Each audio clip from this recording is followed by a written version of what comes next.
నమస్తే, నేను మీ యాలి. నేటి సమాజంతో పురుషుడితో పాటు మహిళలు కూడా ఉద్యోగం చేయాలంటారు. ఎస్, మరి కొన్ని పరిస్థితులు ప్రభావం వల్ల కూడా మహిళలు బయటకు వచ్చి ఉద్యోగాలు నిర్వహించాల్సిన పరిస్థితి ఉంటుంది. ఇప్పుడు నేను చెప్పబోయే మహిళ పేరు షేక్ బీబీ.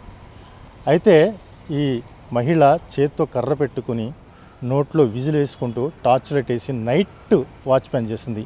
ఇదేంటి, ఒక మహిళ అయి ఉండి నైట్ వాచ్మెన్ చేస్తుందని ఆశ్చర్యంగా ఉందా? ఎస్, నిజమే. తన కుటుంబ పోషణ కోసం, తన ఇద్దరు పిల్లల్ని చదివించడం కోసం తను ఒక మగాడి అవతారం ఎత్తింది, అది కూడా నైట్ వాచ్మెన్. సో ఆ అమ్మాయి ఏం చేస్తుంది, ఆ అమ్మాయి ఎక్కడ ఉద్యోగం చేస్తుంది, ఆ మహిళ పడుతున్న బాధలేంటి, ఆవిడ నైట్ వాచ్మెన్ చేయాల్సిన పరిస్థితులు ఎందుకు వచ్చాయి, వాట్స్ ది స్టోరీ.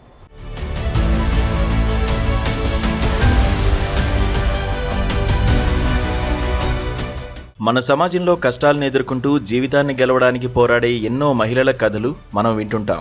కానీ కొన్ని జీవిత కథలు మాత్రం మనసును తాకుతాయి, గౌరవం కలిగిస్తాయి, ప్రతి ఒక్కరికి ఒక గొప్ప ప్రేరణగా నిలుస్తాయి. అలాంటి ఓ ధైర్యవంతురాలైన మహిళ చేస్తున్న పని చూస్తే అందరినీ ఆశ్చర్యానికి గురి చేస్తోంది. ఏలూరుకు చెందిన షేక్ బీబీ అనే మహిళ విధియాడిన వింత నాటకంలో భర్తను కోల్పోగా ఆత్మస్థైర్యంతో ఒంటరి పోరాటం చేస్తూ ఆదర్శంగా నిలుస్తోంది. నా పేరు షేక్ బీబీ అండి. నేను ఇక్కడ నైట్ వాచ్మెన్ కింద చేస్తానండి. ఇది పార్కింగ్ యార్డ్లో నైట్ వాచ్మెన్ కింద చేస్తున్నాను నేను. అయితే నాకు 2018లో మ్యారేజ్ అయ్యిందండి. అయితే 2018లో మ్యారేజ్ అయిన తర్వాత నా భర్త 2020లో చనిపోయారు. అనారోగ్యం పాలతో చనిపోయారు. దానివల్ల నా ఆర్థిక పరిస్థితి కొంచెం బాగోలేక, నా ఇద్దరు బిడ్డలండి, నాకు ఒక పాప బాబండి. నా పరిస్థితి కొంచెం బాగోలేక ఇల్లు గడవక ఇబ్బంది పడతా ఉంటుంటే ఇలా నైట్ వాచ్మెన్, నా మ్యారేజ్ కాకముందు కానీ నేను ఇదే వర్క్ చేస్తున్నాను.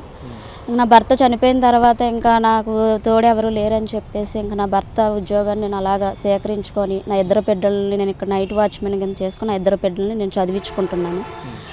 ఇంకా పాపేమో, నాకు ఒక పాప అండి, 9th క్లాస్ చదువుతుందండి పాప.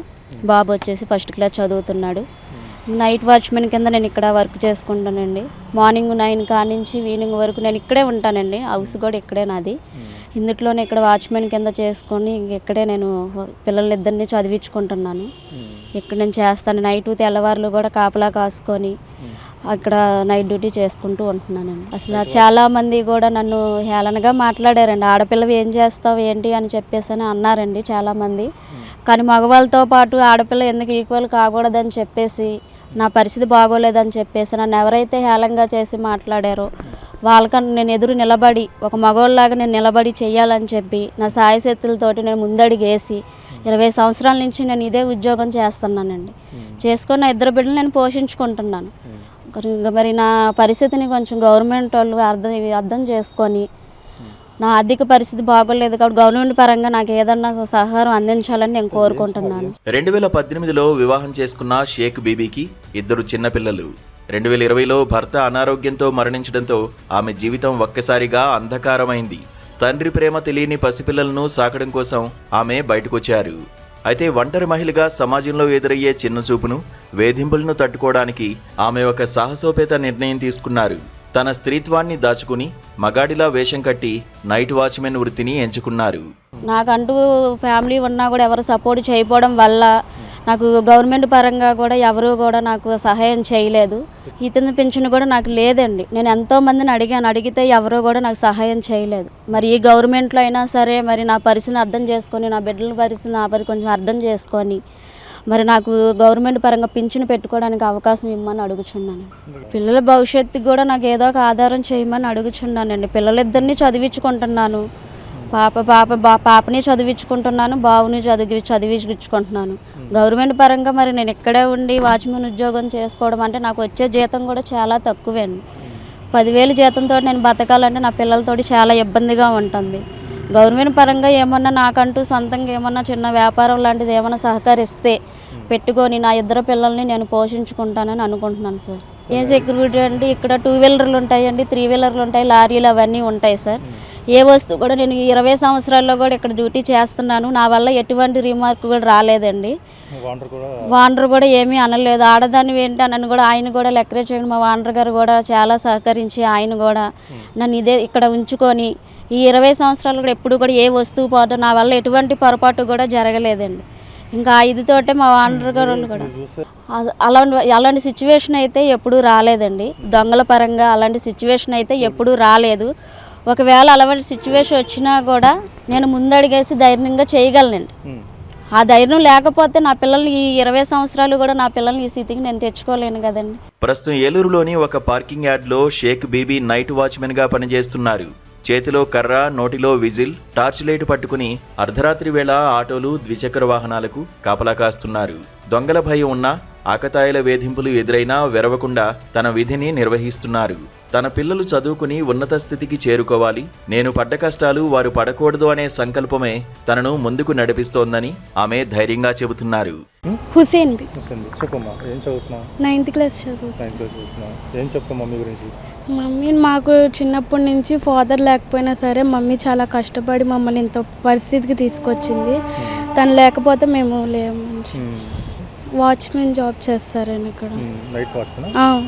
నైట్ కాపలా ఉండి తను మెలుగుతూ ఉండి చాలా ఇబ్బందిగా కష్టపడుతూ ఉంటుంది. గవర్నమెంట్ నుంచి మా అమ్మకి మాకు ఏదైనా సహాయం వస్తే మేము కొంచెం హెల్ప్ లేదు. చాలాసార్లు వెళ్ళింది అక్కడ పింఛన్ గురించి. వెళ్తేనేమో వాళ్ళు ఏమీ చెప్పలేదు. డాడీ నాకు అసలు తెలియదు, తను ఉండడం కూడా తెలియదు. నేను చిన్నప్పుడే తను చనిపోయారండి. డాడీ చనిపోయారు నేను చిన్నప్పుడే. అప్పుడు నాకు ఊహ కూడా తెలియదు. నా డాడీని కూడా చూడలేదు ఇప్పుడు దాకా. మరి మమ్మీ ఇంత బాగా కష్టపడుతుంటే నువ్వు ఏం చేయాలనుకుంటున్నా? పెద్ద ఏం చేయాలో తెలుసుకుంటా? నేను బాగా చదివి డాక్టర్ అవ్వాలని అనుకుంటున్నాను. మా అమ్మని బాగా చూసుకుంటాను. నేను ఒక మంచి పొజిషన్లోకి వచ్చి మా అమ్మని ఇప్పుడు ఇంత కష్టపడింది, నేను పెద్ద అయిన తర్వాత మా అమ్మకి ఏ కష్టం లేకుండా చూసుకోవాలని చూసుకుంటారు సార్. చేస్తాను. ఇంట్లో పని అంతా చేసుకొని ఇంకా అమ్మకి ఎటువంటి ఇబ్బంది లేకుండా ఈ పని మరికే నేను చూసుకుంటుంది. ఇంట్లో పని మొత్తం నేనే చేసి ఉంటా అమ్మకి తోడుగా. ఈ ప్రయాణంలో ఆమెకు ఎన్నో అవమానాలు ఎదురయ్యాయి. ఆడదానివి వాచ్మెన్ పనేంటి అని ఎగతాళి చేసిన వారు ఉన్నా ఆమె మాత్రం తన లక్ష్యం వైపు అడుగులు వేస్తున్నారు. రాత్రి వేళల్లో అనుమానితులు కనిపిస్తే పోలీసులకు సమాచారం ఇస్తూ అప్రమత్తంగా ఉంటూ యార్డు యాజమాన్యం నమ్మకాన్ని గెలుచుకున్నారు. పురుషులు మాత్రమే చేయగలరన్న పనిని తాను చేస్తూ నేటి మహిళా లోకానికి ధైర్యాన్ని నూరిపోస్తున్నారు. రాత్రింబవళ్లు కష్టపడుతున్నా షేక్ బీబీకి వచ్చే ఆదాయం పిల్లల చదువులకు, రోజువారీ ఖర్చులకు సరిపోవడం లేదు. పిల్లల భవిష్యత్తు దృష్ట్యా ప్రభుత్వం స్పందించి తనకు వితంతు పింఛన్ లేదా ఇతర ఆర్థిక సాయం అందించాలని ఆమె కోరుతున్నారు. చూస్తారు కదా షేక్ బీబీ తన విధుల్ని ఎలా నిర్వహిస్తున్నారో.